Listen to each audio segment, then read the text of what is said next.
Dads, what was your favorite don't tell your mother moment? One day in grade school, I surprised my daughter by walking straight into her class looking upset. I talked to the teacher for a minute, then walked over to her and whispered, "Look sad. We're going skiing. Don't tell your stepmom." She still refers to it as the best day ever. It is one of our favorite memories. Before my wife was the controlling bee she is today. She is not her bio mother but likes to act like one, often asking my daughter to refer to her as her mother. In parent-teacher conferences she addresses herself as my daughter's mother too, and it's things like that which has made their relationship sour to say the least. They often fight a lot, and these fights stem from my wife trying to place illogical boundaries on my daughter. Just a few weeks ago they had a fight about the fact that my daughter bought a crop top, and my wife told her she was presenting herself in a ratchet way. You see, within the 2 years that we have all lived together, my wife has made it her mission to raise my daughter in a good Christian way, just like she was raised. My wife tried policing the clothes my daughter wears, the friends she hangs out with, and given that my daughter listens to metal music, my wife says that she has satanic tendencies. I have had many conversations about this topic with my wife, saying that I too listen to metal and you don't see me practicing Satanism. Yet my wife insists this is different. I remember a couple of months ago my daughter went to a heavy metal concert with a friend and her friend's dad and they didn't come home until around 1 a.m. My wife came home from work around 8 p.m.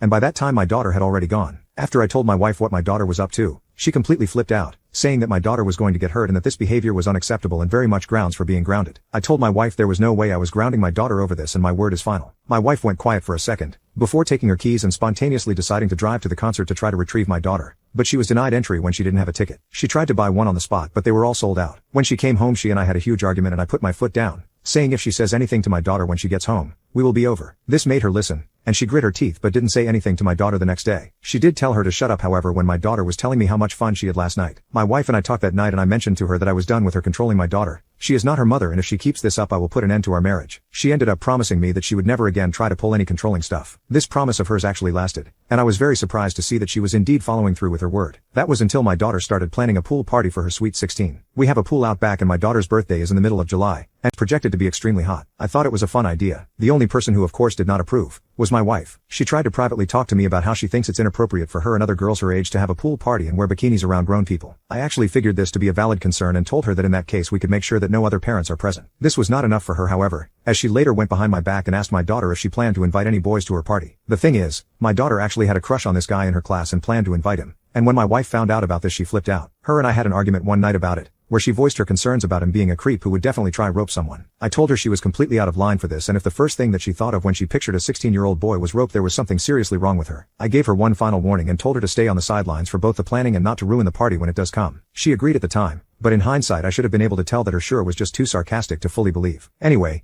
when the party came around everyone was having fun. My daughter was indeed having a pool party, had invited other girls and boys from her class and I was taking care of food and drinks. I don't know what went through my wife's head, but when she saw that my daughter was sitting poolside with her crush, doing absolutely nothing but talking, she completely irate. She stormed out and started yelling at the boy, calling him all sorts of names such as creep and weirdo very loudly. After ripping into the boy for a solid minute and a half for being a creep and getting close to her daughter without a shirt on, she turned her attention to my daughter and started berating her, asking her if she has no decency to be dressed like a WH who's asking for it. One of her friends told my wife to cut it out, and my wife flipped out at the friend too, telling her that she has no right to tell my wife what to do in her own home. My wife then kicked everyone out, leaving only my daughter who re-entered the house in tears. I was actually on the toilet for this whole encounter and this was told to me by my daughter. I went downstairs to find my daughter crying and my wife looking extremely angry while